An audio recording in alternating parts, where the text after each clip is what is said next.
जंगल का चोर। बहुत समय पहले की बात है। हिमालय की तराई में बसा एक घना जंगल था, अरण्यवन। यहाँ हर किस्म के जीव जंतु रहते थे और जंगल का नियम बड़ा साफ था। जिसका भोजन उसकी मेहनत से मिले, चोरी से नहीं। लेकिन पिछले कुछ हफ्तों से जंगल में अजीब घटनाएं घट रही थीं। कोई अनजान चोर रात के अंधेरे में जानवरों के खाने का सामान चुरा लेता था। कभी बंदरों के केले गायब होते, कभी गिलहरियों की जामुन की गठरी, तो कभी हाथी का पानी से भरा घड़ा तक खाली मिलता। जंगल का राजा शेर वीरभद्र इससे बहुत नाराज हुआ। उसने सब जानवरों को इकट्ठा किया और कहा, अगर यह चोरी नहीं रुकी तो जंगल की शांति खत्म हो जाएगी। हमें चोर को पकड़ना ही होगा। तभी एक चालाक और बुद्धिमान उल्लू बुद्धिराम बोला, महाराज, यह काम कोई बाहर वाला नहीं कर रहा। यह चोर हमारे बीच ही छुपा है। मैं एक योजना बनाता हूं।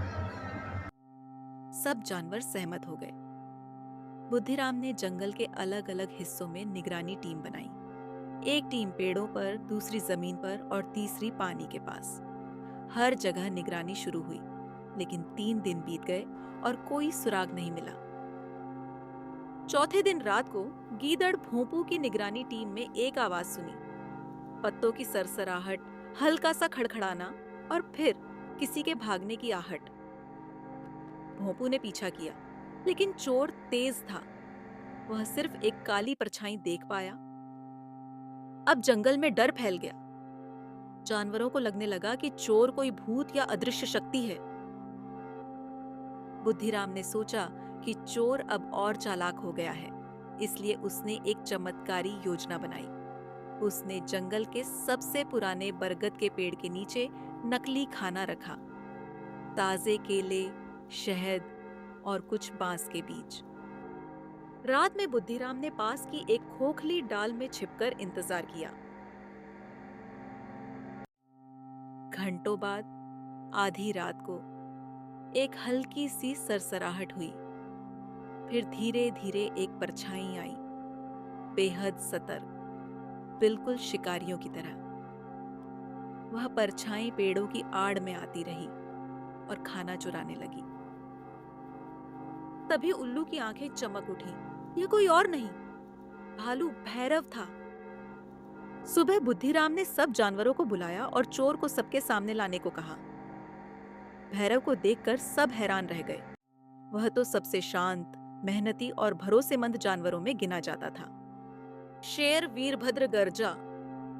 भैरव, तू क्यों किया ये सब? भैरव की आंखें झुक गईं। वह बोला, महाराज, मैं जानता हूं मैंने बहुत गलत किया, लेकिन मेरी मजबूरी थी। मेरी मां बीमार थी। उसे जंगल से दूर पहाड़ों की जड़ी बूटियों की जरूरत थी। मैं दिन में उन्हें लाने जाता और रात में जब खाना न बचता तो मजबूरी में चोरी करता। मैं डर गया था कि अगर सच्चाई बताई तो कोई मेरी मदद नहीं करेगा। जंगल में कुछ देर के लिए सन्नाटा छा गया। शेर वीरभद्र थोड़ी देर सोचता रहा। फिर उसने कहा, भैरव, तुम्हारा तरीका गलत था, लेकिन तुम्हारा इरादा समझने लायक है। चोरी की सजा तो मिलनी चाहिए, लेकिन हम सब तुम्हारे साथ भी हैं। फैसला हुआ कि भैरव जंगल की सेवा के लिए 1 महीने तक घायल जानवरों की देखभाल करेगा। साथ ही उसकी मां के इलाज के लिए विशेष दवा दल भेजा गया। और तब से अरण्यवन फिर से शांत और सुरक्षित हो गया।